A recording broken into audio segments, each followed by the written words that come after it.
नमस्कार दोस्तों, मैं राम बाबू आप सभी को इस स्टडी पॉइंट में स्वागत करता हूं।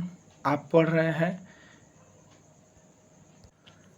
Geography class 9। आप लेसन फर्स्ट को पढ़ लिए भारत के विस्तार।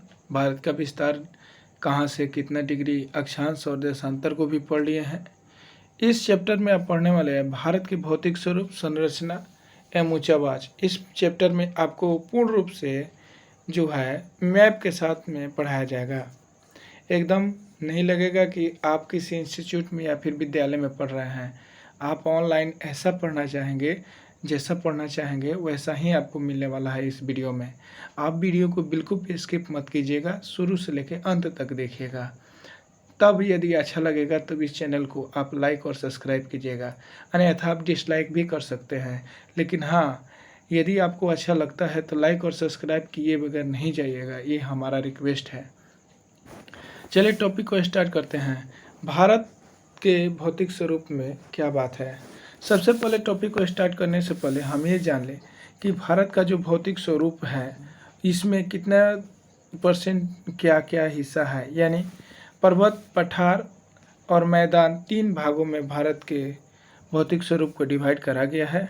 इसमें जो है भारत के भौतिक स्वरूप की अगर बात करें हम तो इसमें 10.7% जो है 10.7% जो है यह भाग जो है पर्वत की श्रेणियों में आता है। ये क्या आता है? पर्वत की श्रेणियों में आता है। इसके बाद पर्वत की श्रेणियों में 10.7% हो गए। 10.7% जो भाग है पर्वत होता है। इसकी शुरुआत देख लीजिए। ये जो पर्वत है 305 मीटर से 305 मीटर से लेकर के यह 2135 मीटर तक ऊंचा होता है ये। इसके बाद में पहाड़िया की अगर बात करें तो भारत में जो पहाड़िया है ये पहाड़िया 18.6% है। 18.6% जो है इतना परसेंट है। ये क्या है? तो पहाड़िया है। इसे आप देखिए, जितना भी टॉपिक को आपको लिखाया जा रहा है ये सारे टॉपिक को आप लिख लेंगे, नोट डाउन कर लेंगे कॉपी में। इसके अलावा अगर बात करें शेष जो बच जाता है वो भूभाग समथिंग 43% जो है ये क्या है? मैदान है। ये मैदानी भाग है। ठीक है, आप आशा करते हैं कि यहाँ तक आप समझ चुके होंगे। 43% भूभाग क्या है? मैदान है। चलिए अब आपके किताब के थ्रू हम चलते हैं ताकि ऐसा ना लगे कि कह कुछ रहे हैं और अपने से पढ़ा रहे हैं। चलिए तो स्टार्ट करते हैं आपके टॉपिक को। कह रहा है कि हमारा देश, यानी कि जिस देश में आप रहते हैं उस देश की बात करा जा रहा है। हमारे देश का आकार विशाल है, ये आप भी जानते हैं। बहुत बड़ा देश है, क्योंकि कल के टॉपिक में हम बता दिए थे कि भारत का विस्तार कितना है। 17.5% जनसंख्या है। ये सारे चीज़ों को अक्षांश देशांतर हम बता दिए थे। यदि आप उस वीडियो को नहीं देखे हैं तो उस वीडियो को आप जाकर के देख लेंगे, प्लेलिस्ट में लगा हुआ है, आप उस वीडियो को देख लेंगे। चलिए, जिसके कारण यानी कि भारत जो आकार में विशाल है, जिसके कारण इसके भौतिक स्वरूप में विविधता पाई जाती है। अब विविधता के बारे में देख लेते क्या होता है। विविधता का कहने का मतलब ये है, यह तात्पर्य है कि भारत में अनेक प्रकार के जीव जंतु, मनुष्य से लेकर के हर एक प्राणी पाए जाते हैं। जंगलों में भी अनेक प्रकार के जीव जंतु पाए जाते हैं। इसलिए भारत क्या है? विविधताओं वाले देश में से एक है। यानी भारत में बहुत सारी विविधता पाई जाती है। कहीं बहुत बड़ा बहुत ज़्यादा जंगल है, तो कहीं खाई है, तो कहीं जल ही जल है, तो कहीं कुछ है। इस प्रकार से इसमें भारत में पाया जाता है। इसलिए भारत में बहुत विविधता पाई जाती है। ये विविधता होता है। आशा करते हैं कि विविधता आप समझ गए होंगे। आगे चलते हैं। कहीं कहीं ऊंचे विशाल पर्वत है तो कहीं दूसरी ओर पठारी है। ये चीज़ अब आप समझ गए होंगे बिल्कुल सही तरीक़ा से। दूर दूर तक चौरस दिखाई देने वाला विशाल मैदान भी फैला है। अर्थात कहने का मतलब है कि सभी प्रकार के, यानी कि भारत में यह सभी प्रकार के स्थलाकृतियों का विकास हुआ है। यह सभी स्थलाकृतियाँ सभी जगह एक समान नहीं है। कहने का मतलब है कि ये जो है सारे जगह जो है एक समान नहीं है, अलग अलग है। विशाल पर्वतीय भाग, कहीं पे विशाल पर्वतीय भाग तो कहीं पे ऊंचे ऊंचे चट्टान है, कहीं उनसे घने वन उगते हुए हैं। इसी प्रकार नदियाँ पठारी भाग को काट छाट करके उबड़ा खबड़ा बना देती है। यानी आप जानते हैं कि नदियाँ जो होती है वो कहाँ से आती है, ये जो नदियाँ होती है पहाड़ से आती है, कहीं ना कहीं किसी न किसी पहाड़ से होकर के आती है।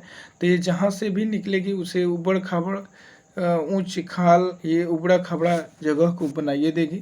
आगे देखिए, विशाल मैदान के समतल स्वरूप को नदियों की खाड़ी के कगार से प्रभावित होता है। यानी कि नदियाँ जो होती है इसे क्या करती है, प्रभावित करती है। विशाल मैदान के समतल स्वरूप को नदियों की खाड़ी से प्रभावित है।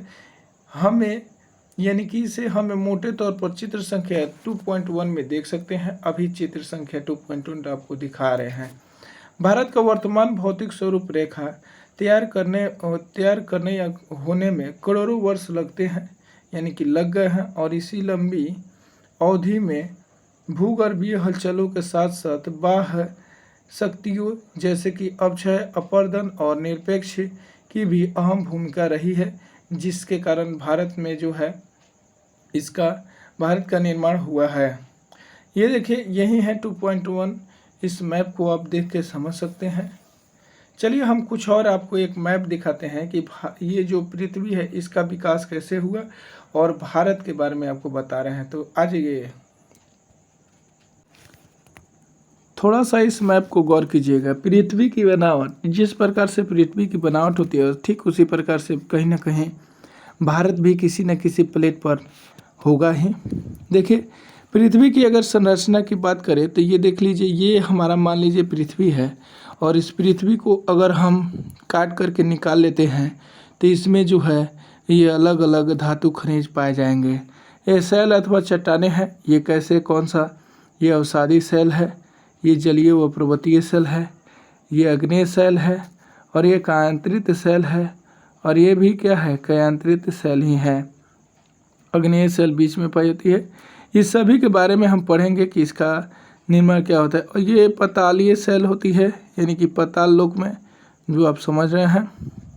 वलित मोड़दार पहाड़ कैसे होता है, इस चीज़ को आप देखेंगे। इसमें वलित मोड़दार पर्वत जो होता है ये देखिए 21 आकार का होता है। इस मैप के थ्रू आप समझेंगे।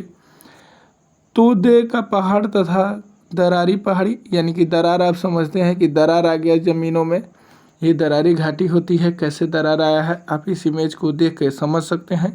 भ्रंश घाटी क्या होती है, ये देखिए, इसके बारे में आपको बताया गया, दिखाया गया। ज्वालामुखी पहाड़ जो होता है ये कैसे होता है, यानी कि पृथ्वी में ताप और दाब के बढ़ने के कारण जो पृथ्वी के अंदर की जो गर्मी होती है वो बाहर निकल जाती है, वहीं ज्वालामुखी का एक रूप ले लेती है। इसे हम ज्वालामुखी पहाड़ का नाम दे देते हैं। अब मान लीजिए कि ये जो है नीचे ताप और दाब बढ़ा और यहाँ पे पॉइजन निकल गया, तो ये जो ऐसे जा रहा है, ध्यान से देखिए, तो ये क्या कर रहा है, कहीं ना कहीं ऊपर जा कर के एक पहाड़ का रूप ले लेगा। ठीक है, आगे हम बढ़ रहे हैं। ये देख लीजिए, ये भारत का जो विकास हुआ ये कैसे हुआ है, भारत इसमें कहाँ है, ये देख लीजिए, ये रहा हमारा प्यारा सा भारत। शांत ज्वालामुखी पहाड़, सक्रिय ज्वालामुखी पहाड़ कौन सा होता है, ये सारे इस मैप में दिखाए गए हैं। इस मैप को आप देख के समझ सकते हैं। देखिए, थोड़ा सा हम बात करें यहाँ पे शांत ज्वालामुखी, ये छोटे डॉट डॉट जो दिखाया गया है ये शांत ज्वालामुखी का है। यानी कहने का मतलब है ये सारे देखिए, ये जितने डॉट डॉट दिख रहे हैं ये सारे यहाँ पे शांत ज्वालामुखी है। आप कह सकते हैं कि भारत में शांत ज्वालामुखी नहीं है, यानी कि भारत में ये है ना, देखिए ध्यान से, यहाँ भी है, ये भारत का एरिया पड़ता है यहाँ तक। इसके अलावा जो है यहाँ देखिए, ये जो है ये यहाँ पे पड़ता है, यहाँ पे थोड़ा सा है शांत ज्वालामुखी। ये देखिए, ये क्या कर रहा है, सक्रिय ज्वालामुखी त्रिभुज के आकार का है।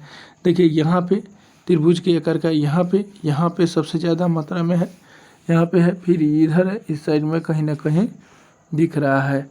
ये सारा क्या है, ये सक्रिय ज्वालामुखी है। और साधारण भूकंप के क्षेत्र वाले क्षेत्र ये देख लीजिए, ये साधारण भूकंप के क्षेत्र हो गए, ये सारे कितने ज़्यादा है। यानी कि देख लीजिए भारत में कहाँ है, भारत में जो हिमालय की पहाड़ी है, उसी हिमालय की पहाड़ी में जो है ये क्या नाम है कि भूकंप के क्षेत्र पाए जाते हैं।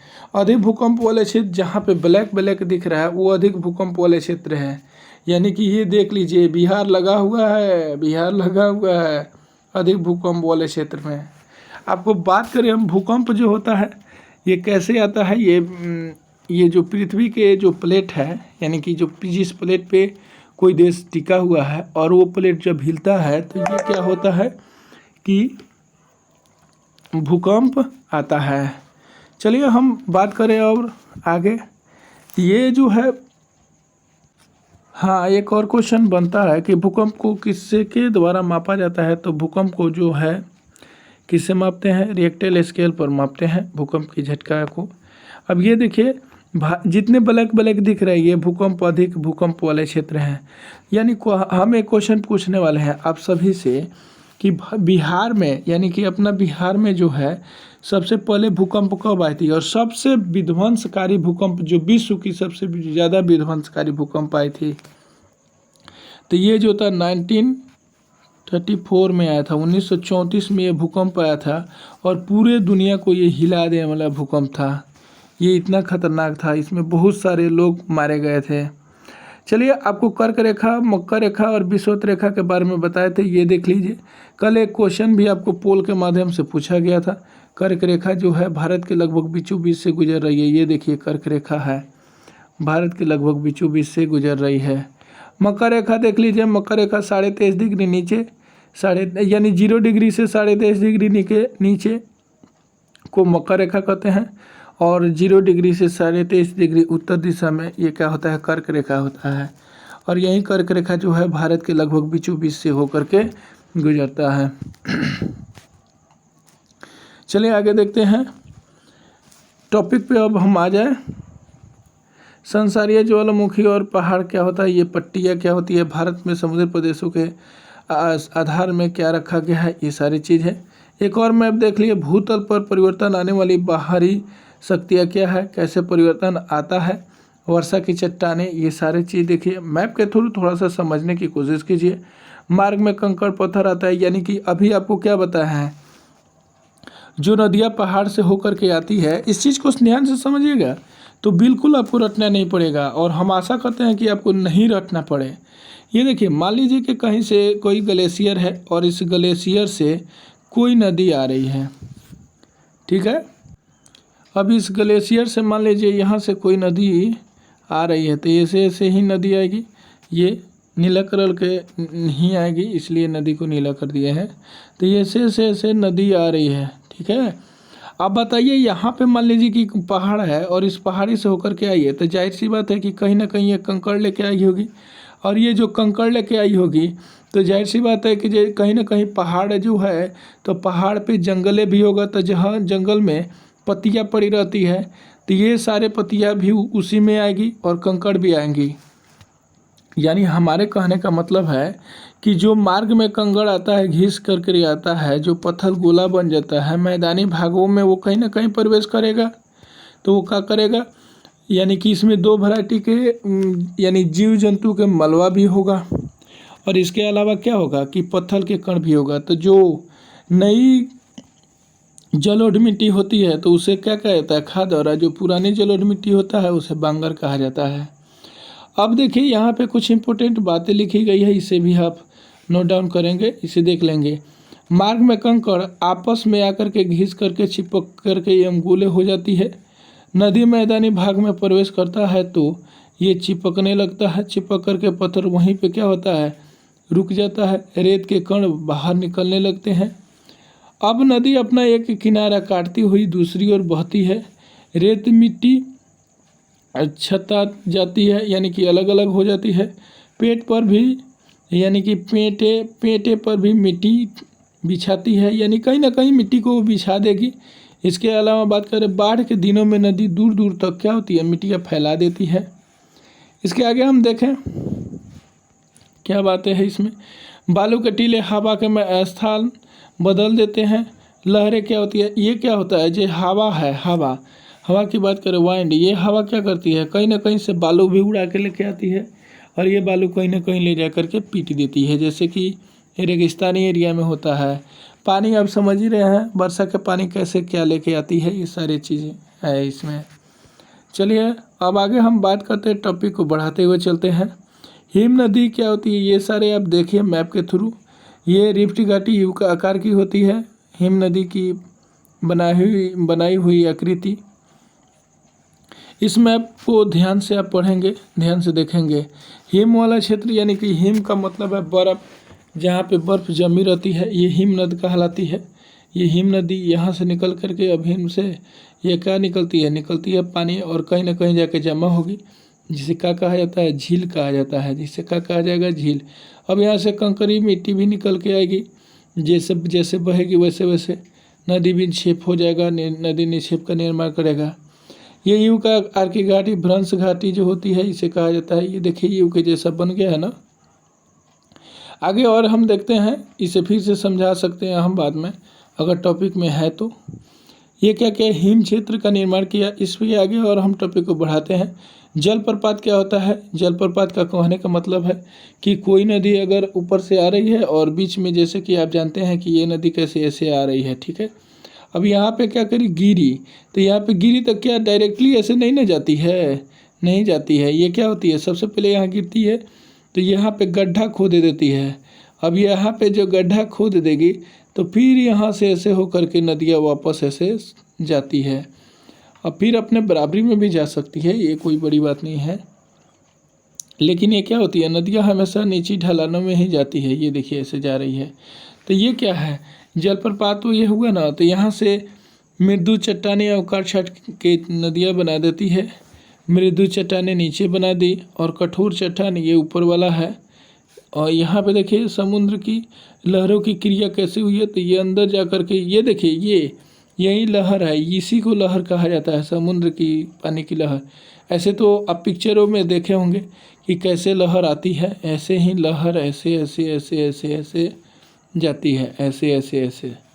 समझ गए होंगे चित्र के माध्यम से, आपको अच्छा लग रहा होगा वीडियो। अब देखिए एक आपको संसार का मैप आपके सामने रखे हैं हमने।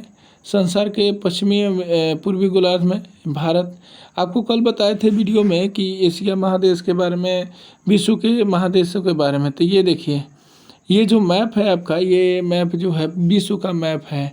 इसमें देख लीजिए ये वाले भाग में ये भारत जो है, यहाँ पे है भारत, हमारा प्यारा सा भारत यहाँ पे है, ये भारत रहा। ये जो है एशिया महादेश में पड़ता है, ये पूरे के पूरे ये एशिया महादेश में इतना आता है। इसके बाद में रूस के आधा हिस्सा जो है एशिया में आता है, और रूस के आधा हिस्सा यूरोप में जाता है। अब बात करें जो रूस है, रूस के जो हिस्सा एशिया में आता है उसे क्या कहते हैं, उसे हम साइबेरिया कहते हैं। जो क्षेत्र जो यूरोप में जाता है उसमें जनसंख्या के कारण क्या कहते हैं, उसे हम रूस कहते हैं। चलिए हम आगे बढ़ाते हुए वीडियो को बढ़ रहे हैं। ये देखिए ये क्या हो गया, ये अफ्रीका महादेश है, इतना बड़ा सा कॉन्टिनेंट। अब देखिए इसमें क्या है, ये नीचे वाले इस मैप को देखिए ध्यान से, ये उत्तरी अमेरिका है, ये वाले जो पार्ट है ये उत्तरी अमेरिका है, ये दक्षिणी अमेरिका है। इस चीज़ को आप समझ लीजिएगा ध्यान से। अब देखिए यहाँ पे क्या लिखा है, किनारे पे महाद्वीपों का आकार तुलनात्मक विभाजन, ये कैसे होता है। अगर हम बात करें इस पॉइंट पे नोट डाउन कीजिएगा, ये इम्पोर्टेंट है। देखिए कितने महादेश है, तो आप ऐसे जानते हैं एशिया सबसे बड़ा है। देखिए ये आकार के अनुसार दिखा रहा है, नीचे की तरफ बढ़ रहा है, लेकिन इस बात को ध्यान देंगे कि किस प्रकार से आकार में है। तो सबसे बड़ा एशिया, एशिया के बाद में अफ्रीका, अफ्रीका के बाद में उत्तरी अमेरिका, फिर दक्षिण अमेरिका, अंटार्कटिका, उसके बाद में यूरोप और फिर ऑस्ट्रेलिया। ये महादेश है। काउंट कीजिए कितने हुए, 1 2 3 4 5 6 7, यानी कि 7 महादेश हो गए ना। आपको 7 महादेश बताए थे, 7 महादेश आपको मैप के थ्रू दिखा भी दिए। चलिए अब हम अपने टॉपिक पे आते हैं। ये एक और भी मैप लिए हैं आप लोगों को समझाने के लिए। तो ये हो गया आपका उत्तरी अमेरिका, ऊपर वाला है, और नीचे वाला जो है ये वाला उत्तरी अमेरिका है, और ये वाला पार्ट है दक्षिणी अमेरिका। इसमें देखिए ग्रीनलैंड बड़ा ही महत्वपूर्ण है। ग्रीनलैंड ये वाला पार्ट है, ये वाला जो अमेरिका अभी इसको कब्जा में कर लिया है अपने में। ये जो है अफ्रीका का पार्ट है, यहाँ जो है अफ्रीका का पार्ट है। चलिए और मैप को दिखाते हैं आपको। इसमें देखिए यही अफ्रीका का मेन पार्ट है, ये अफ्रीका है, अफ्रीका महादेश है ये। और इसके अलावा बात करें तो ये यूरोप महादेश है, और ये पूरे के पूरे जो है क्या है, ये एशिया महादेश है। इसके अलावा अगर हम बात करें तो ये एशिया महादेश साइबेरिया, तो आपको पता ही है ये ऑस्ट्रेलिया है, ये वाला जो पार्ट है ये ऑस्ट्रेलिया है। अब आप कहेंगे कि गुरु ये बताइए अंटार्कटिका कहाँ है, तो ऊपर वाला और नीचे वाला बच्चा नहीं है अभी मैप के थ्रू। यहाँ देखिए नीचे, ये देखिए कुछ ग्लेशियर दिख रहा होगा, आपको दिखाते हैं, थोड़ा सा रुक जाइए, अभी आपको समझा रहे हैं। ये तो भारत का मैप है, यहाँ पे राजनीतिक मैप है, इसमें आप समझ ही सकते हैं, कुछ विस्तार इसमें दे दिया गया है, इसे आप देख लेंगे।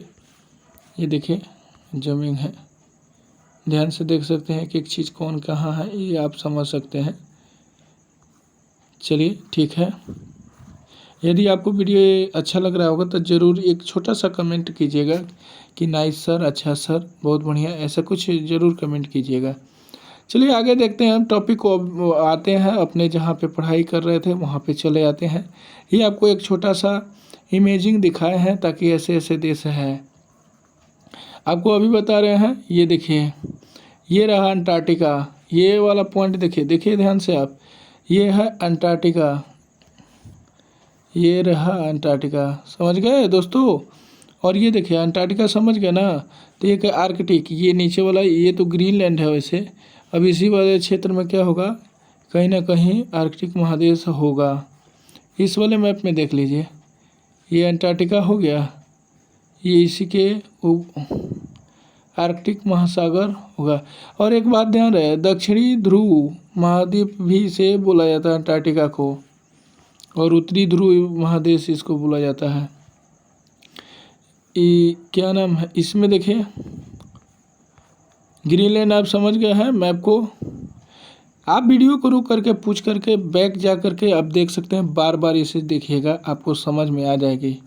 नहीं आएगी तो फिर बोलिएगा कि सर एक और इस पे वीडियो बनाइए, हमें मैप को ठीक से समझाइए और हमें दिखाइए, तो हम आपको फिर से एक बार अच्छे तरीक़ा से वीडियो में मैप के थ्रू आपको समझा सकते हैं।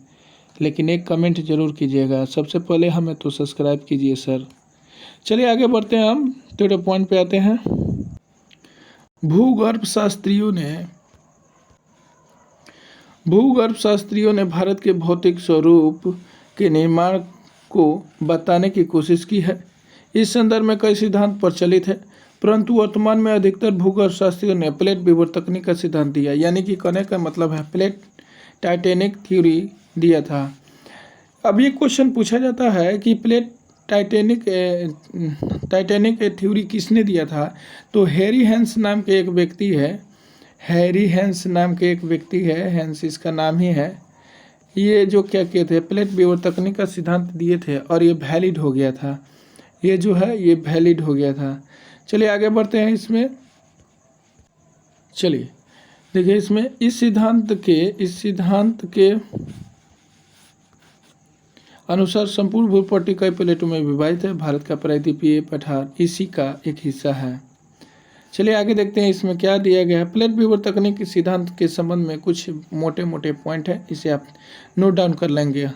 हम देखिए जहाँ जहाँ बता रहे हैं नोट डाउन, वहाँ पे आप जरूर क्वेश्चन को लिखेंगे अपने कॉपी में। देखिए प्लेट विवर्तकनिक शब्द का प्रयोग किसने किया था और सबसे पहले किसने किया था, तो तुजो विल्सन ने किया था। कब किया था, तो 1965 में किया था, यानी 1965 में किया था। अब देखिए इस सिद्धांत को सबसे पहले सर्वप्रथम WJ मार्गर ने, यानी कि WJ मार्गर ने 1967 में प्रतिपादित किया, यानी कि पुष्टि कर दिया कि हाँ ये सिद्धांत सही है। इस सिद्धांत को के अनुसार पृथ्वी के ऊपरी भूप्रपट्टी जो है, यानी कि प्रपट्टी जो है, इसे कितने वर्गों में बांटा गया है, 6 छोटे छोटे प्लेटों में इसे डिवाइड कर दिया गया है। अब बड़े प्लेट में देखिए, बड़े प्लेट जो है इसमें सबसे बड़ा प्लेट उसमें कौन कौन सा देश है, इसमें जो ऑस्ट्रेलिया है, भारतीय भूखंड है। भारतीय भूखंड इसमें किसमें है, बड़े प्लेट में ही है। भारतीय भूखंड, अफ्रीका भूखंड, अमेरिका भूखंड, यूरेशिया भूखंड, प्रशांत भूखंड, आर्कटिक, अंटार्कटिका भूखंड इसी में है, यानी बड़े प्लेट में है। और जो छोटा छोटा प्लेट है, छोटे प्लेट में देख लीजिए अरेबियन है। छोटे प्लेट में कौन है, अरेबियन है, फिलीपींस है, जुआनदू है, फुका, कोकोस है, कोकोस, और नजका है, एस्केटिया है, एस्केटिया, कैब्रियन, सोमालिया, बिस्मार्क। चलिए आगे देखिए, प्लेट धरातल के दृढ़ क्षेत्र है जो ठोस भूपटल के द्वारा निर्माण होता है। दो प्लेट के बीच में विवर्तकनी, यानी दो प्लेटों के बीच में जो घटनाएं होती है उसी है हम प्लेट विवर्तकनी का सिद्धांत कहते हैं। इसकी खोज किसने की थी, तो फिर से आपको बताते हैं, अभी आपको बताए थे, बताइए कौन किया था, तो हैरी हेंस ने किया था। किसने किया था दोस्तों, तो हैरी हेंस ने किया था। किसने किया था दोस्तों, हैरी हेंस ने। कौन सा सिद्धांत दिया था, तो प्लेट विवर्तकनी का सिद्धांत दिया था। चलिए हम आगे चलते हैं। प्रायद्वीपीय पठार यानी कि भूप्रपट्टी के सबसे पुराने भागों में से एक है। यानी क्या है, प्रायद्वीपीय पठार जो है भूप्रपट्टी के सबसे पुराने भागों में से एक है। यह वो खंड है जो पृथ्वी के प्रथम ठोस हुए धरातल का प्रतिनिधित्व करता है। यह भूकंप कभी समुद्र में नहीं डूबा, अर्थात यह भाग जो है प्राचीन कठोर या मूल भूखंड है। यानी कि ये जो भूखंड है जो कभी भी पानी में नहीं डूबा, इसलिए इस पे क्या है कि एक देश का निर्माण हो गया, जैसे कि भारत। आगे टॉपिक को देखते हैं कि प्लेटों की गति के कारण प्लेट के अंदर एवं ऊपर सेल में दबाव एवं तनाव उत्पन्न होता है। दबाव तनाव का मतलब क्या होता है, मान लीजिए कि हम एक ही रूम में 10 आदमी हैं, 2 आदमी और बढ़ गया तो वो कहेगा कि तुम उधर बैठो, तुम उधर बैठो। यानी कि अब किसी न किसी को परेशान करबे करेगा। तो उसी तरह से जो ताप और दाब बढ़ेगा तो कहीं ना कहीं उसकी लवाई निकलने की कोशिश करेगी। जैसे मान लीजिए एक बैलून को आप दबाते हैं तो कहीं ज़्यादा निकल जाता है, कहीं कम होता है, इस तरह से उसमें होता है। आप दबा करके आप कोशिश करके देख लीजिएगा। आगे हम बात करते हैं कि इस कारण से मोड़, वलन यानी कि भ्रंशीकरण तथा ज्वालामुखी क्रियाएं होती रहती है। यह सामान्य ये इसके बारे में आपको बता दिया गया है मैप के थ्रू। वहाँ पे सामान्य तौर पर इस प्लेटों की गतियों को 3 भागों में डिवाइड करा गया है। कुछ प्लेट एक दूसरे के करीब आती है और विनाशकारी प्लेट का निर्माण भी कर देती है।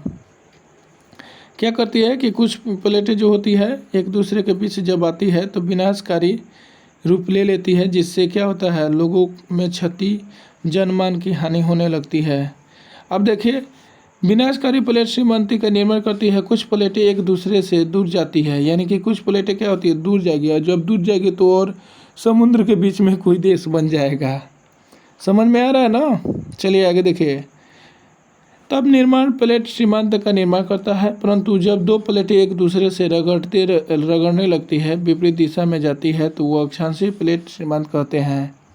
जब दो प्लेटें एक दूसरे के करीब आती है तब या तो वे प्लेट टकरा जाएगी या फिर टूट जाएगी, अलग अलग में बिखर जाएगी, या फिर प्लेट फिसल करके दूसरी प्लेट के नीचे चली जाएगी। अब जब ऐसा होगा तो ये क्या होगा, बहुत भयंकर भूकंप की घटनाएं हो जाएगी, ज़मीनें फट जाएगी। इसी क्रिया में होता है। इन प्लेटों में लाखों वर्षों हो रही, यानी कि लाखों साल लग जाता है अगर ऐसा क्रिया होता तो। इन प्लेटों में लाखों वर्षों में से रही गति के कारण ही होता है। ऐसा धीरे धीरे होता है, यानी कि एक ही बाइक हो जाएगा। स्थिति के कारण, परिवर्तन के कारण होता है। भारत की वर्तमान स्थलाकृति का आधारभूत विकास भी इसी गति के कारण हुआ है। आगे देखिए, पृथ्वी की उत्पत्ति लगभग 5 अरब वर्ष पूर्व हुई थी। इस बात की पुष्टि वैज्ञानिकों ने कर दी है। पृथ्वी की इस आयु को 4 महाकल्पों में, यानी कि एरा में बांटा गया है, जैसे कि अजैविक, दूसरा है पूरा जीव प्रारंभिक, और तीसरा है माध्यमिक यानी द्वितीय, और चौथा है नूतन जीव, और पांचवा जो है इन्हें पुनः कल्प में बांटा गया है। पूर्व में कैरेबियन की सबसे लंबी अवधि रही है। यह पृथ्वी की उत्पत्ति से लेकर के आज तक लगभग 55 करोड़ वर्ष पहले ही समाप्त हो गई थी। आगे हम बात करें, भारत 50 करोड़ वर्ष पूर्व सुदूर दक्षिण में था। यानी कि भारत जो है ये कहाँ था, सुदूर दक्षिण में था, जो गोंडवाना लैंड का भाग हुआ था। बहुत ज़्यादा इम्पोर्टेंट क्वेश्चन है, यहाँ पे ध्यान दीजिएगा आप। यहाँ पे जो है क्वेश्चन बहुत ही ज़्यादा इम्पोर्टेंट है, इस टॉपिक पे ध्यान दीजिएगा। यहाँ पे क्या कर रहा है, भारत 50 करोड़ वर्ष पूर्व सुदूर दक्षिण में था। सुदूर दक्षिण में कहने का मतलब है कि भारत जो है कभी अफ्रीका महादेश के साथ लगा हुआ था, लेकिन क्या हुआ, ये जो गोंडवाना लैंड का प्लेट जो है भारत जिस पे है, ये ऊपर की तरफ खसकता गया और जो खसकते खसकते आज देखिए ये भारत क्या हो गया, एशिया महादेश में आके मिल गया है। ये बात आपको समझ में आ गई होगी। यहाँ पे थोड़ा सा एक पॉइंट है, ये देख लीजिए। प्लेटों की गति प्रति वर्ष आर्कटिक के काटने के निकट में 2.5 सेंटीमीटर और प्रशांत महासागर में 5 से 10 सेंटीमीटर क्या होता है, खिसकता है। एक बात आप बताइए, अब हमें क्वेश्चन बताइए कि भारत जो है किस प्लेट पर है, अंगारा लैंड की गोंडवाना लैंड। तो ये क्या होगा, गोंडवाना लैंड पे भारत है। आगे टॉपिक को बढ़ाते हुए हम चलेंगे। भारत का गोंडवाना लैंड में भारत, ऑस्ट्रेलिया, अफ्रीका। देखिए गोंडवाना लैंड में कौन कौन से देश है, भारत के साथ साथ ऑस्ट्रेलिया, अफ्रीका है और दक्षिण अमेरिका के क्षेत्र भी कुछ शामिल है। सामान्य धाराओं ने भू प्रॉपर्टी के अनेक टुकड़ों में विभाजित कर दिया। भारत ऑस्ट्रेलिया भूमि से अलग होकर के अर्थात दक्षिणी का पठार उत्तर दिशा की ओर प्रवाहित होने के कारण अपने से अधिक बड़े प्लेट यूरेशियन प्लेट से जाकर के टकरा गया और इसी कारण लगभग 7 करोड़ वर्ष पूर्व क्या हुआ था, 7 करोड़ वर्ष पूर्व पहले ओलिगोसीन कल्प में इस टकराव से दोनों प्लेटों के बीच में स्थिति यानी टेथिस सागर यानी भूसनिष्ठ के और सादी चट्टानों से वलन पैदा हुआ और पश्चिमी एशिया के पर्वतीय श्रृंखला का विकास हो गया। अब इस चीज़ को ध्यान से आप समझेंगे। कहने का मतलब है कि आप अभी एक मैप देखे थे कैसे हुआ था, अब उस मैप में फिर चलते हैं, हम पुनः आते हैं। चलिए चीज़ों को यहाँ पे बहुत बारीकी से और ध्यान से समझिएगा आप। यहाँ पे देखिए, ये जो एक इमेज है आपको दिखाया गया है स्थित भूखंड प्रदेश, ये जो है गोंडवाना लैंड का एक प्लेट है। ये जो है इस साइड में जो है ये गोंडवाना लैंड का प्लेट है और ये प्लेटें क्या थी, ये अलग थी। ये प्लेटें क्या थी, एकदम बिल्कुल से अलग थी। और ये वाला जो प्लेट है अंगारा लैंड का प्लेटें है, ये देखिए किस प्रकार से ऐसे ऐसे ये प्लेटें एक अलग थी। और इसके बीच में क्या था, अवसाद तेथिस सागर था। अब क्या था इसमें, ये जो है एक कीचड़ था, कीचड़ रूपी था और इसमें ये कीचड़ भरा हुआ था। ये पूरा का पूरा ये जो दिख रहा है आपको, ये सारे के सारे कीचड़ है। ये क्या हुआ था, इसके ऊपर यहाँ तक ये सारे जो मलबा है यही क्या बना है, हिमालय बना है। अब इसके बारे में और थोड़ा सा जिक्र करते हैं। ये क्या हुआ, ये जो टेथिस सागर का ये गोंडवाना लैंड का प्लेट है और ये अंगारा लैंड का प्लेट है, ये दोनों प्लेट आपस में आकर के ऐसे मिलने लगा। ओवरलैपिंग करते करते करते करते करते करते करते करते क्या हुआ, एक बार की बात है कि ये प्लेटें जो है एक के बार आके मारा, जैसे कि हाथ में उंगली लगा करके एक के बार मारा जाएगा ऐसे जोर से, तो क्या होगा कि बीच में की चीज़ ऊपर भागेगा। अब कहने का मतलब ये है कि मान लीजिए कि कीचड़ में आप हाथ डाल दिए या फिर आप किसी घोल में हाथ डालिए और बीच में आप हाथ ले जा करके और दोनों हाथ में एकदम जैसे चाटा मारा जाता है, दोनों हाथ को ताली बजाएंगे, तो क्या होगा कि उस आपके हाथ के अंदर के जितने भी मलबा होगा, जो भी चीज़ें में मार रहे हैं कीचड़ में, वो आपके मुंह पे आके लगेगा। क्यों, क्योंकि उसको सट जाना, चपक जाना है। तो ठीक उसी प्रकार से ये क्या हुआ, ये दोनों प्लेटें तो आपस में आके चपक गया, यहाँ पे ऐसे आके सट गया। ये नहीं है कि ये आप बिल्डिंग कर दिए, बिल्डिंग नहीं हुआ है, लेकिन ये क्या हुआ, आके यहाँ पे चपक गया। अब ज़रा बताइए इसके अंदर का जो मलबा है क्या नीचे रहेगा, नहीं रहेगा। तो ये मलबा क्या हुआ, ये मलबा यहाँ से उठ करके सीधे ऊपर चला गया। अब जब ऊपर मलबा चला गया तो ऊपर क्या बनेगा, यही हिमालय का निर्माण कर दिया। क्या कर दिया, ये हिमालय का निर्माण कर दिया। हिमालय, ये क्या कर दिया, हिमालय का निर्माण कर दिया। ये हिमालय बन गया, यानी कि आप जो इसे क्या कहते हैं, माउंट एवरेस्ट, माउंट एवरेस्ट कहते हैं ना, तो ये क्या बना दिया, हिमालय बना दिया। समझ गए होंगे आप, हिमालय का निर्माण कर दिया ये।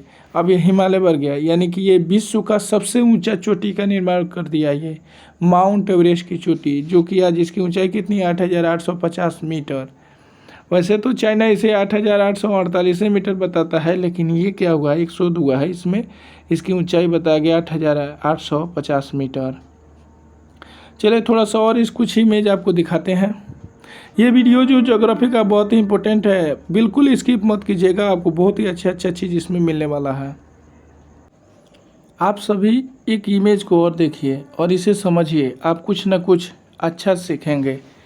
पेंजियन एक बृहद महाद्वीप था। कहने का मतलब है कि एक ऐसा समय था जिसमें जो विश्व है एक हुआ करता था। जैसे कि आप इमेज में देख सकते हैं कि ये क्या है कि विश्व में जितने सारे देश है ये सारा के सारा एक हुआ करता था। लेकिन क्या हुआ, इसके अंदर ताप और दाब बढ़ा और ये पूरे के पूरे छितरा गया, अलग अलग छिटा गया। जिसमें देखिए अब भारत को देखिए कहाँ है, भारत एक में है, अंटार्कटिका के पास है। ऑस्ट्रेलिया देखिए कहाँ है, ऑस्ट्रेलिया कहाँ चला गया, ये एक कोना में यहाँ आ गया। उस तैतीस सागर देखिए कहाँ है, ये देखिए इसके बाद में ये पेलियो तैतीस सागर है। यूरेशिया देखिए रूस के पार्ट कहाँ है, ये सारे उत्तरी अमेरिका देखिए कहाँ है, दक्षिण अमेरिका कहाँ है और अफ्रीका कहाँ है, ये सारे चीज़। ये क्या हुआ, 33 करोड़ साल पहले की बात है।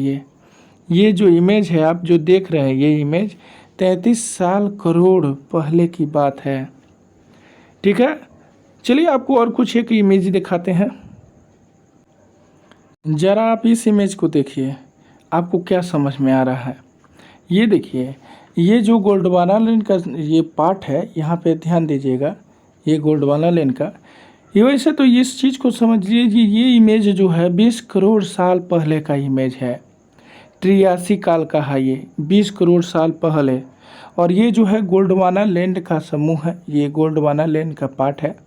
और इसमें देखिए ध्यान से, इसमें समझने वाली बात ये है, चला ध्यान दीजिएगा कि ये गोल्डवाना लैंड और अंगारा लैंड का जो प्लेट है ये एक में सटा हुआ था, बिल्कुल से एक में सटा हुआ था। और ये क्या, ये देखिए तैतीस सागर आप कहाँ देख पा रहे हैं, ये यहाँ पे है। और ये तो भूमध्य सागर है, यानी कि 0 डिग्री अक्षांश। और ये कर्क रेखा है, ये मकर रेखा है। इस चीज़ को आप समझ गए। लॉरेशिया यानी कि रूस के जो पार्ट हुआ करता था उसका नाम दिया गया था लॉरेशिया, एशिया नहीं कह के, लॉरेशिया उस समय कहा जाता था। ये आदिकाल के जो मानव हुआ करते थे ये ऐसे नामकरण किए थे वैज्ञानिक। इस इमेज को आप समझिएगा ध्यान से। गोल्डवाना लैंड का जो पार्ट है ये बहुत ही पुराना है, जिस पे कि भारत है। समझ रहे होंगे इस पार्ट को, बहुत ही इम्पोर्टेंट है। हम कहे थे ना कि ये वीडियो बहुत ही ज़्यादा दिलचस्प है। इस वीडियो को बिल्कुल स्किप मत कीजिए। और आपको कुछ पिक्चर दिखा रहे हैं, तब टॉपिक को आगे ले चलेंगे। ज़रा आप इस इमेज को देखिए। इस करोड़ों साल के बाद में ये पृथ्वी जो है इस आकार का हो गया था। यहाँ पे देखिए ये जो भूमि का टुकड़ा है ऐसे ऐसे बिखर गया था, ऐसे इधर ऐसे बिखर गया। और ये जो आप लाल लाल के जो गढ़ा कलर का ये देख रहे हैं, ये जो है भूकंप क्षेत्र वाला एरिया है, सामान्य क्षेत्र वाला नहीं है। अब इसमें आप भारत को खोजिए कहाँ है, इसमें पता नहीं चलेगा कि भारत कहाँ है। चलेगा, काहे नहीं चलेगा, आराम से चलेगा, खोजने पे सब मिलता है। ये देखिए मध्य वाला क्षेत्र है, यही तो है भारत, यहाँ वाला। ये क्या हुआ, इसमें देखिए अलग अलग नामों से उस समय जाना जाता था। ठीक है ना। अब देखिए ये मैपिंग है, उस समय का मैप है ये। चलिए अब आते हैं टू द पॉइंट पे अपने। ऐसे ही करते करते भारत कभी ऐसा हो गया, यानी कि भारत कहाँ आ गया, यहाँ आ गया। अलग अलग देश, उत्तरी अमेरिका, दक्षिणी अमेरिका, अफ्रीका, यूरोप, ऑस्ट्रेलिया, ये सारे देश बिखर गए। चलिए ये पॉइंट आप समझ चुके होंगे। आगे हम बढ़ रहे हैं। अब ये देखिए आपको ये कुछ महासागर यहाँ पे साइड में दिखाए गए हैं। ये महासागर, कितने महासागर है इसे आप ध्यान देंगे। ये जो महासागर है, दक्षिण ध्रुव महासागर, उत्तरी महासागर यानी अंटार्कटिका, हिंद महासागर, अटलांटिक महासागर, प्रशांत महासागर। सबसे बड़ा महासागर प्रशांत महासागर, उसके बाद में सबसे छोटा महासागर तो दक्षिण ध्रुव का महासागर, और उसके बाद में हिंद महासागर का स्थान ऊपर या नीचे से बीच में है। चलिए हम अब आते हैं फिर से वापस।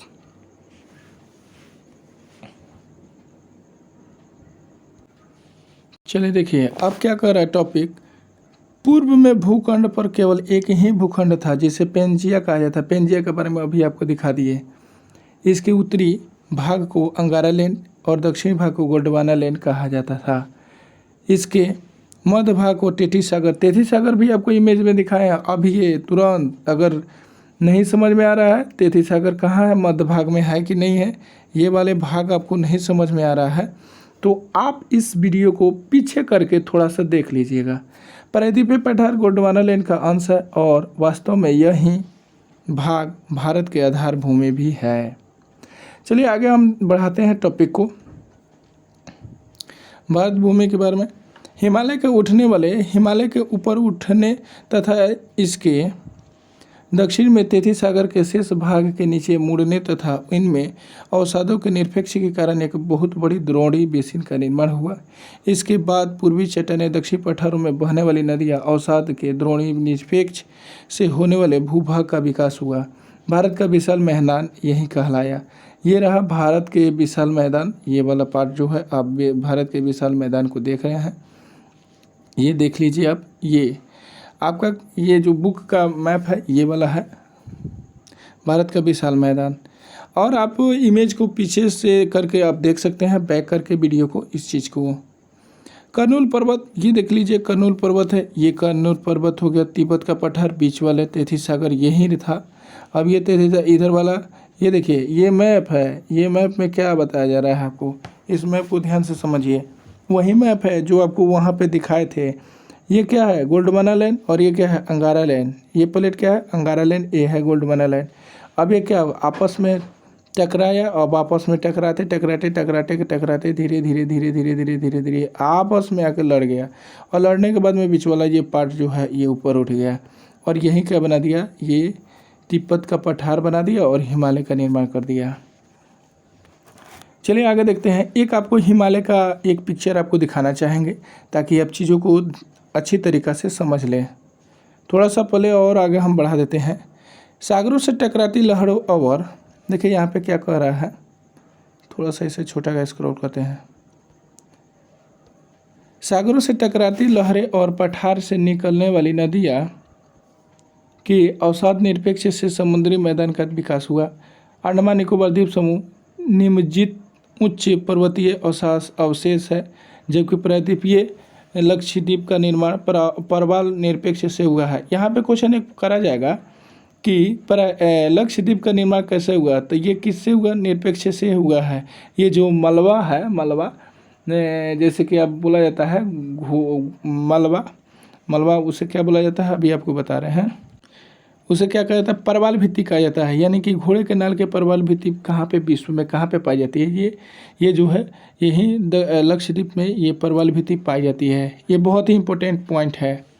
चलिए आगे देखते हैं हम आगे क्या बात यहाँ पे कहा जा रहा है। भारत में संपूर्ण क्षेत्रफल का लगभग, अब यहाँ पे लगभग है जो शुरू में आप बताए थे वो भी देखिए। भारत के संपूर्ण क्षेत्रफल का लगभग 11% पर्वत है, 28% पहाड़ है और 18% पहाड़ी है। यानी पठार, पहाड़ और पर्वत में अंतर होता है, इसे अलग अलग डिवाइड कर दिया गया है। और 43% जो भूभाग है वो क्या है, मैदानी क्षेत्र है। ठीक है, अब आगे देखिए इसमें मेंशन किया गया है, उसे हम जरा देखें। पहाड़ी एवं पठारी क्षेत्र का औसत ऊंचाई 300 से 900 मीटर होता है। ये नोट डाउन कीजिएगा, ये बहुत VVI है। ये क्वेश्चन IAS तक ले पूछा जाता है। यहाँ से हम जो आपको पढ़ा रहे हैं ज़रूरी नहीं है कि सिर्फ आप 9th 10th के लिए ही इस चीज़ से एलिजिबल है, यानी कि तैयार हो रहे हैं। आप बहुत IAS तक ले आप इसे कर सकते हैं। पहाड़ी एवं पठारी भाग की औसत ऊंचाई कितनी होती है, ये बात देख लेंगे। ये SI का क्वेश्चन है, यहाँ पे पूछा जाता है। यानी कि इसकी ऊंचाई जो 300 से लेकर के 900 मीटर होती है, तो इसे क्या कहा जाएगा, पहाड़ी एवं पठारी भाग का, ये पहाड़ी या पठारी भाग कह दिया जाएगा, इसी के बीच में होता है। इसके विपरीत मैदानी या तटीय क्षेत्र के औसत की ऊंचाई जो होती है 160 मीटर से लेकर से भी क्या होती है, कम होती है। 160 मीटर से क्या होती है, कम पाई जाती है। उत्तर के पर्वतीय भाग की औसत ऊंचाई जो होती है 1200 मीटर होती है। यानी पर्वतीय भाग जो होती है इसकी ऊंचाई कितनी होती है, 1200 मीटर होती है। आगे हम बात करें 1200 मीटर से भी 600 मीटर तक होती है। यानी 1200 मीटर से लेकर के 600 मीटर तक होती है। और इस भूभाग में कुछ शिखर ऐसे हैं जिनकी ऊंचाई 800 मीटर से भी अधिक है। यानी कुछ ऐसे भी में ऊंचाई है जिसकी ऊंचाई 8000 मीटर से भी अधिक है। 8000 जैसे कि हिमालय के पहाड़ आप मान सकते हैं। इसमें अधिकतर चोटियाँ वर्ष भर बर्फ़ से ढकी रहती है। यानी बर्फ़ से ढकी रहेगी, यानी ये ग्लेशियर रहेगा। यहाँ दबाव के कारण परिवलन एवं क्षेप भ्रंश मिलते हैं। झीलों के निरपेक्ष होने से बृहद हिमालय में कई घाटियों का निर्माण होता है। इसमें कश्मीर डल एवं बुलर झील अवशेष के रूप में प्रमाण है। इसका प्रमाण बता दिया गया है। प्रमाण है ये उत्तर की उच्च भूमि के मध्य में हिमालय यानी कि 1000 मीटर से भी अधिक गहराई गर्ज पाई जाती है, जिसमें कई नदियाँ प्रवाहित होती है। इस भूभाग के दक्षिणी शिवालिक में भी कई महत्वपूर्ण घाटियाँ विकसित हुई है। हिमालय पर्वत पामीर गांव से निकल करके पूरब की ओर जाती है यह दक्षिण की ओर चाप बनाते हुए उत्तर पूर्व की ओर चली जाती है। ब्रह्मपुत्र नदी को पार करने के उपरांत में यह दक्षिण की ओर मुड़ जाती है। कहने का मतलब है ये जो नदियाँ होती है, ब्रह्मपुत्र नदी को अगर ये पार करेगी तो यहाँ पे आके मुड़ जाएगी, दक्षिण की ओर मुड़ जाएगी। जहाँ पे पटकोई, देखिए ध्यान से, यहाँ पे पटकोई कहाँ है तो अरुणाचल प्रदेश में है। नांगा पहाड़ कहाँ है तो नांगा पहाड़ नागालैंड में है। कितनी अच्छी बात है, यहाँ पे नांगा पहाड़ नागालैंड। मणिपुर तथा लुसाई मिजोरम की पहाड़ियाँ के नाम से विख्यात है, यानी कि अलग अलग राज्यों में अलग अलग नाम से इसे पुकारा जाता है। इसे पूर्वांचल की पहाड़ियाँ भी कह दिया जाता है। क्वेश्चन पूछा जाएगा कि पूर्वांचल की पहाड़ी किसे कहते हैं। यहाँ पे आप ध्यान दीजिएगा, यहाँ पे एक पॉइंट लिखा है, इस टर्न पे आ जाइए वापस, तो फिर आगे बढ़ रहे हैं। पूर्वांचल की पहाड़ियाँ भी कहा जाता है। ये जो टॉपिक है यहाँ पे देखिए किसे कहा जाएगा। कहने का मतलब है ये पटकोई की पहाड़ी से लेकर के अरुणाचल प्रदेश में, नागालैंड में नागा पहाड़, मणिपुर में लुसाई, मिजोरम की पहाड़ियाँ के नाम से जानी जाती है, विख्यात है। इन सभी को मिला करके पूर्वांचल की पहाड़ी कहा जाता है। आगे देखिए हिमालय क्षेत्र में कई छोटी बड़ी हिमालय मिलती है, जिसे गंगोत्री, यमुनोत्री, सियाचिन, बलोट्रा, बिआको तथा बतूरा प्रमुख है। यहाँ कई प्रसिद्ध दर्रे भी है। दर्रा समझते क्या होता है? दर्रा ध्यान दीजिएगा, दर्रा अभी आपको बता रहे हैं। इसमें जम्मू कश्मीर से जोजिला दर्रा, बुर्जिल दर्रा, हिमाचल प्रदेश में बड़ा लाचा दर्रा और सिपकिला दर्रा, अरुणाचल प्रदेश में थंगला दर्रा तथा सिक्किम में नाथला दर्रा और जलेपला दर्रा प्रमुख है। ये बहुत ही इंपॉर्टेंट क्वेश्चन है, यहाँ से आप नोट डाउन करेंगे, ये इंपॉर्टेंट क्वेश्चन है। चलिए सबसे पहले दर्रा आप समझ लीजिए क्या होता है। जो दो पहाड़ों के बीच के रास्ता होता है उसे दर्रा कहा जाता है। एक इमेज के थ्रू आपको दिखाना चाहेंगे हम दर्रा के बारे में। ये सबसे पहले जान लीजिए कि दो पहाड़ों के बीच में, दो पहाड़ों के बीच के रास्ता को दर्रा कहा जाता है। उसे क्या कहा जाता है? दो पहाड़ों के बीच में जो रास्ता होती है उसे ही हम दर्रा कहते हैं। क्या कहते हैं? दर्रा कहते हैं। समझ में आ गया ना? इसे क्या कहते हैं? दो पहाड़ों के बीच के रास्ता को हम क्या कहते हैं? दर्रा कहते हैं।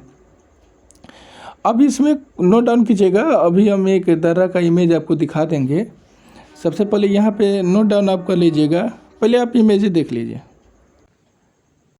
चलिए ज़रा इस इमेज को आप देखिएगा ध्यान से।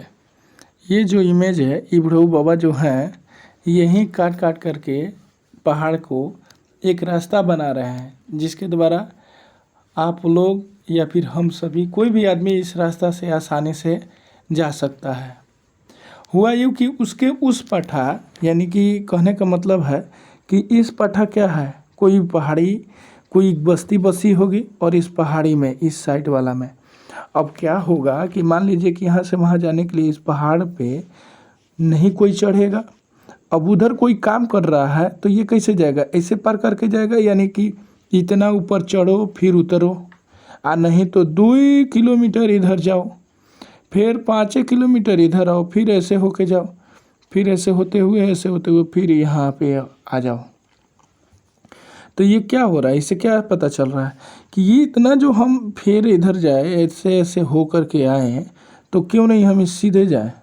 तो इसे क्या कर दिया गया? इसी पहाड़ को काट दिया गया और काटने के बाद में एक रास्ता बना दिया गया। इसी दो पहाड़ के बीच के रास्ता को क्या कहते हैं? दर्रा कहते हैं। ज़रा एक और इमेज को आप देख के समझ सकते हैं। देखिएगा ज़रा, ये बुढ़ऊ बाबा बना रहे हैं, बना दिए हैं। और यहाँ पे देखिए कितना सुंदर सा ये रोड दिख रहा है। ये दर्रा, यही दर्रा ही होता है ये वाला, जो लोग जा रहा है उस पठा जाएगा। ये सवारी जा रही है, ये बाबा जी बना रहे हैं। जय हो बाबा जी, बड़ा मेहनत कर रहे हैं। चलिए आगे चलते हैं, टॉपिक पे आते हैं। आप चलिए दोस्तों, यहाँ पे कुछ आप क्वेश्चन नोट कीजिएगा। वो क्वेश्चन क्या है कि कौन सा दायरा कहाँ पाया जाता है। आप दायरा का इमेज देख लिए, अब यहाँ से कुछ क्वेश्चन नोट कीजिए। ये देखिए, यहाँ से इसमें गंगोत्री, यमुनोत्री, सियाचिन, बलटोरा, बियाको तथा बतूरा प्रमुख है। इससे कोई मतलब नहीं है। कई प्रसिद्ध दर्रे भी हैं। इस दर्रा को आप ध्यान दीजिए, यहाँ से लिखिए।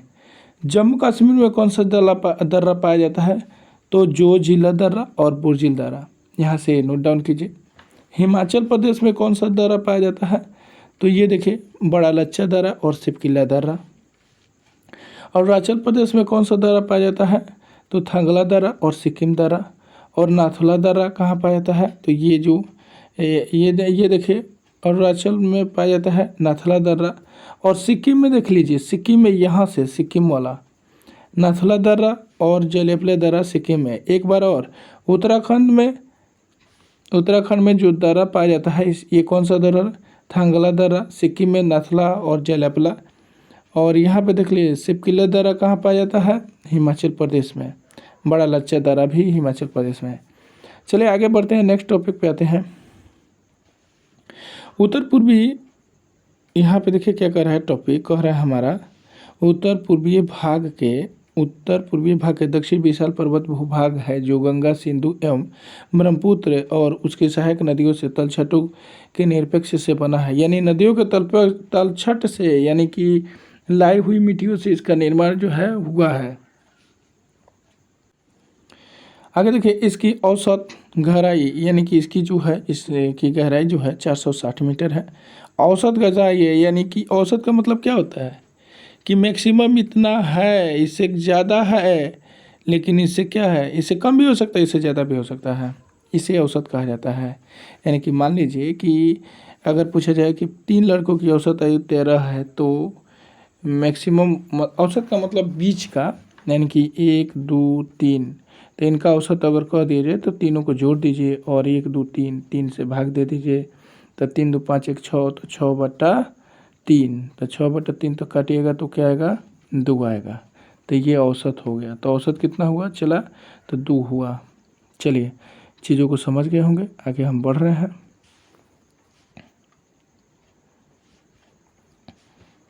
इस समतल भूभाग के मध्य अरावली पर्वत के आ जाने के कारण सिंधु और इसकी सहायक नदियाँ झेलम, चिनाब, रावी, ब्यास, सतलज इस अवशिष्ट पर्वत के पश्चिमी तथा गंगा और उत्तरी सहायक नदियाँ यमुना, गंडक, घंगरा, गोमती, सरयू, कोसी, महानदी, सोन आदि पूरब में बहती है।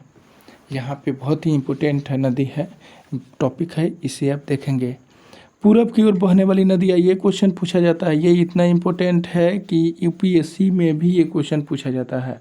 और आप 9th में पढ़ रहे हैं, बताइए यूपीएससी की तैयारी आपकी 9th में हो रही है कि नहीं। कैसा लग रहा है वीडियो, ज़रूरी से सब्सक्राइब कीजिए। बहुत ही मेहनत लग रहा है इसमें, एक एक चीज़ कंटेंट को जुड़ाने में और ये वीडियो बनाने में बहुत ही समय लग रहा है। इसलिए प्लीज़ इस चैनल को लाइक और सब्सक्राइब करके ही जाइएगा। चलिए आगे चलते हैं। यहाँ पे देखिए ध्यान से, क्या कह रहा है कि यहाँ पे एक बात लिखा गया था, यमुना, गंडक, घंगरा, गोमती, सरयू, महानंदा, सोन पूरब की ओर बहने वाली नदी है।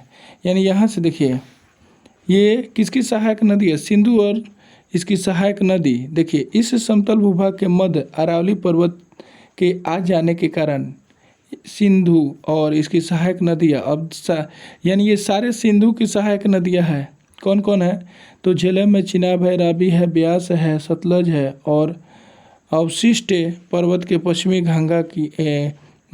गंगा की ओर इसकी सहायक नदियाँ हैं। इसके अलावा देखिए गंगा की ओर कौन कौन सी सहायक नदियाँ हैं इसकी, तो जमुना है, जमुना नदी, गंडक नदी, घंघरा नदी, गोमती नदी, ये सारा का सारा जो है नदी, सरयू नदी, कोसी नदी, महानंदा नदी, सोन नदी, ये पूरब की ओर बहने वाली नदी है। पूरब की ओर कौन कौन सी नदी है, तो इस नदियों को आप नाम जान जाएंगे। अरावली पर्वत, इस प्रकार जल विभाजन का काम करती है। बहुत ज़्यादा इम्पोर्टेंट क्वेश्चन है, क्वेश्चन पूछा जाता है, ये एसआई का क्वेश्चन बनता है आपका, ये 9th क्लास में आपको पढ़ना है। अरावली पर्वत इस प्रकार का जल विभाजक का काम करती है, तो पूछ दिया जाएगा कि भारत में जल विभाजक का काम कौन करता है, कौन पर्वत करता है, तो अरावली पर्वत करता है जल विभाजन का काम। आशा करते हैं कि आपको बिल्कुल सही समझ में आ रहा होगा। अगर नहीं आ रहा है तो आप वीडियो को पुनः दोबारा तिबारा जितना बार मन करे उतना बार देख करके चीज़ों को समझ लेंगे। अगर फिर भी नहीं आया तो हमें फिर कमेंट बॉक्स में लिखेंगे कि गुरुजी हमें समझ में नहीं आया, इसका कोई उपाय बताएं या फिर से पढ़ाएं, तो हम उसका भी सलूशन आपके बीच में लाएंगे। लेकिन हमारा एक ही रिक्वेस्ट है कि आप सभी मिल करके हमें सपोर्ट कीजिए, हमारा चैनल को सब्सक्राइब कीजिए और लोगों से कराइए, और इस वीडियो को बहुत दूर तक फैला दीजिए ताकि जल्दी से जल्दी ये चैनल क्या हो जाए, सब्सक्राइब, इसमें लोगों की संख्या ज़्यादा जुड़ पाए और हम अच्छा से अच्छा कंटेंट आपको दे पाएँ। आते हैं फिर, भारत दक्षिण भाग पठारी क्षेत्र है, इसके उत्तर पूर्व की ओर पश्चिमी कई पहाड़ियाँ हैं। अब देखिए कौन कौन सी पहाड़ी है।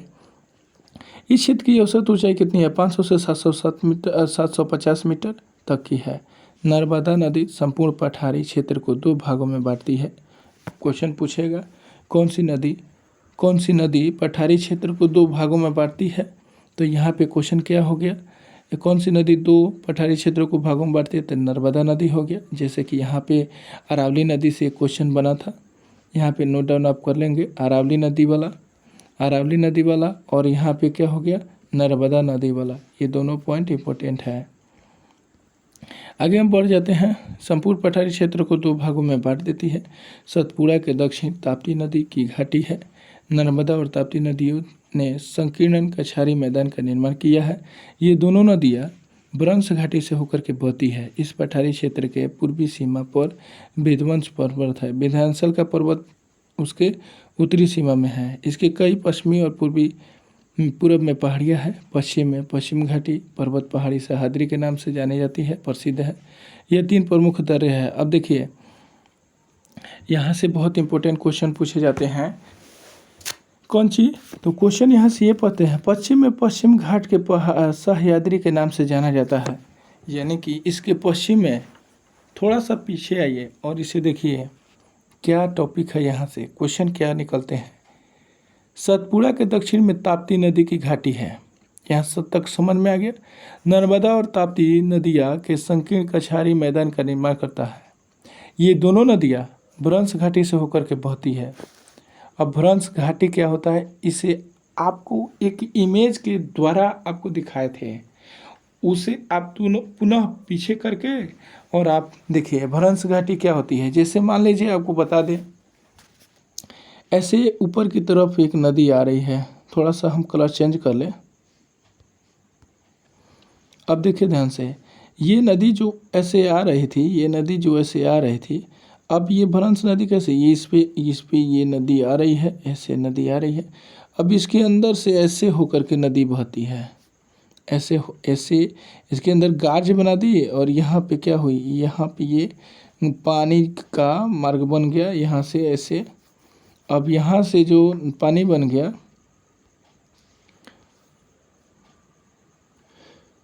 देखिए यहाँ से जो पानी बन गया, अब ये पानी क्या करेगा, ऐसे इसको बहाएगा।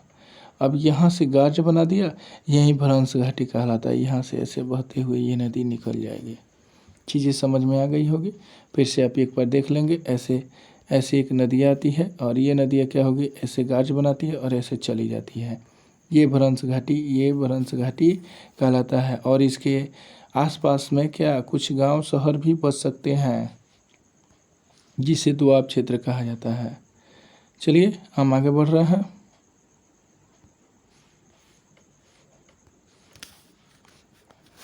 देखिए सतपुड़ा के दक्षिण ताप्ती नदी की घाटी है। नर्मदा और ताप्ती नदियों में संकीर्ण कछारी मैदान में किया जाता है, निर्माण किया जाता है। ये दोनों नदियाँ भ्रंश घाटी से होकर के बहती है। कौन कौन सी नदी? नर्मदा और ताप्ती नदी भ्रंश घाटी से होकर के बहती है। ये VVI क्वेश्चन है, VVI नोट डाउन कीजिएगा।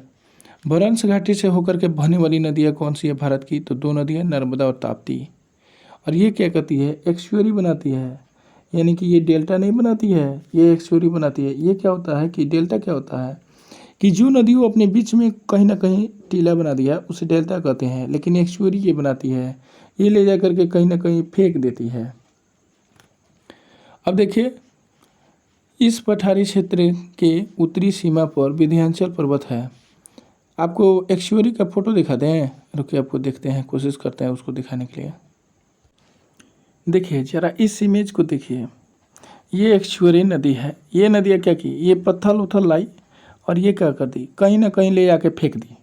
ठीक है, यानी कि ये डेल्टा का निर्माण नहीं की, या ये क्या की, ये पत्थर कहीं ना कहीं ले आ करके, ये देखिए ये पत्थर, ये सारे पत्थर क्या है, ये जमा कर दिया ये नदी। अब जरा हम ये बताइए कि नदी ऐसे बह रही है या फिर ऐसे बह रही है? ये नदी किधर से बह रही है भाई? तो ये देखिएगा तो आप समझ सकते हैं कि नदी ऊपर से ऐसे आ रही है। नदी जो है ऊपर से इस दिशा में आ रही है, नीचे की तरफ आ रही है नदी, ये ऊपर नहीं जा रही है, ये गलत है। नदी कैसे आ रही है? नीचे की,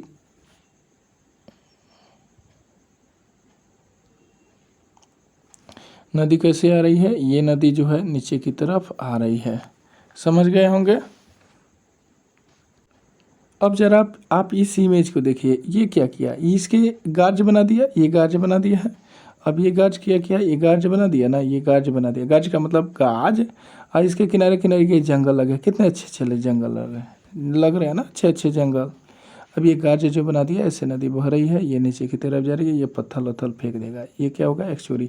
अब एक्सुअरी का मतलब क्या होता है कि ऐसी नदियाँ ऐसे आ रही है और ऐसे करके ऐसे भाग जा रही है, ये एक्सुअरी हो गया।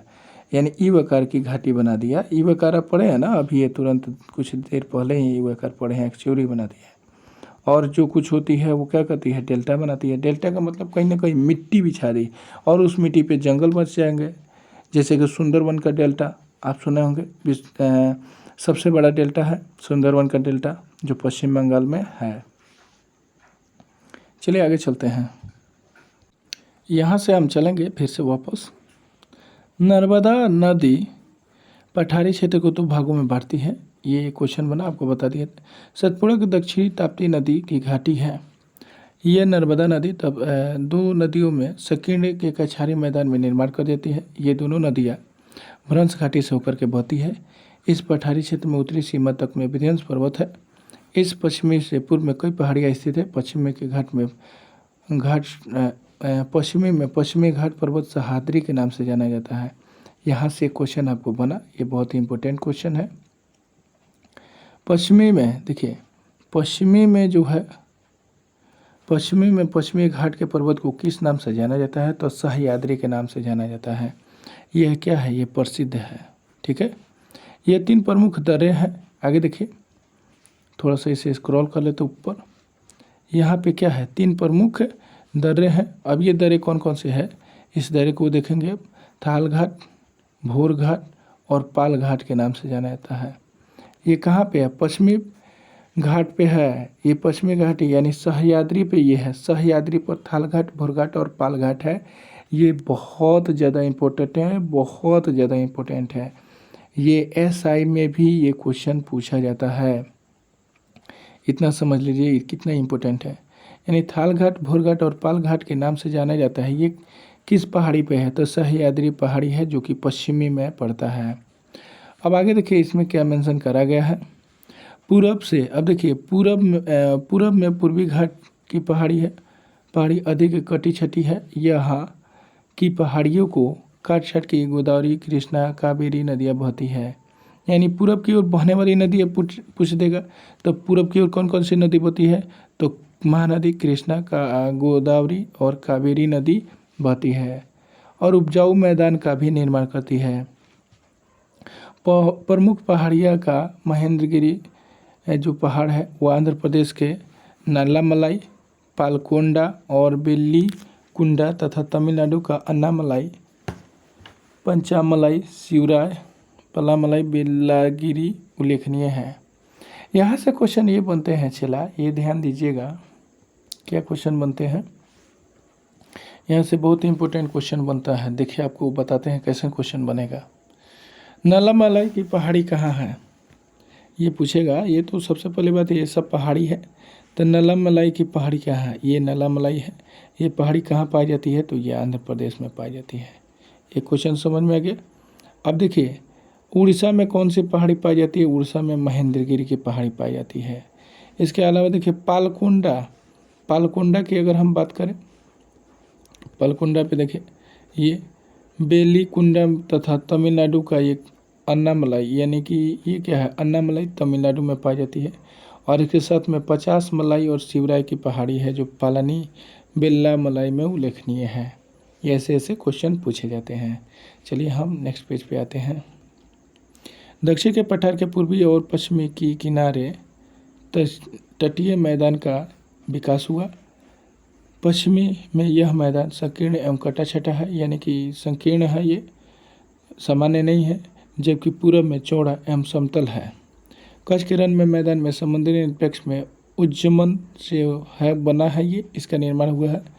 उत्तर में विशाल मैदान के, दक्षिण में पश्चिम के शुष्क प्रदेश है, यानी कि शुष्क प्रदेश का मतलब है कि वहाँ पे मौसम जो है शुष्क रहता है, कुछ गर्मी ठंडी मिक्स करके रहता है, जो राजस्थान की मरुस्थलीय भूमि कहलाती है। शुष्क क्षेत्र कहाँ पाए जाते हैं भारत में, भारत में सबसे ज़्यादा शुष्क क्षेत्र कहाँ पाई जाती है, तो राजस्थान में। इस क्वेश्चन को याद रखेंगे, नोट डाउन कर लेंगे।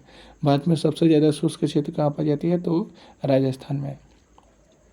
यहाँ थार मरुस्थल पाया जाता है, यानी अब एक क्वेश्चन आपसे ये पूछा जाएगा कि थार मरुस्थल कहाँ पाया जाता है, तो थार मरुस्थल कहाँ पाया जाता है, तो आप बता दीजिएगा कि थार मरुस्थल गुरुजी राजस्थान में पाया जाता है। कहाँ पाया जाता है, राजस्थान में पाया जाता है, यहाँ ध्यान रहे।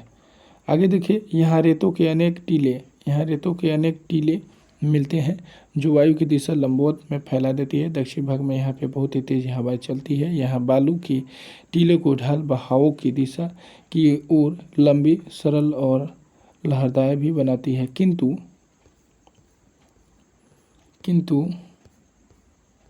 दूसरी ओर इसका ढाल क्या होता है, अधिक खड़ा हो जाता है और इसकी ऊंचाई 120 से 150 मीटर तक हो जाती है।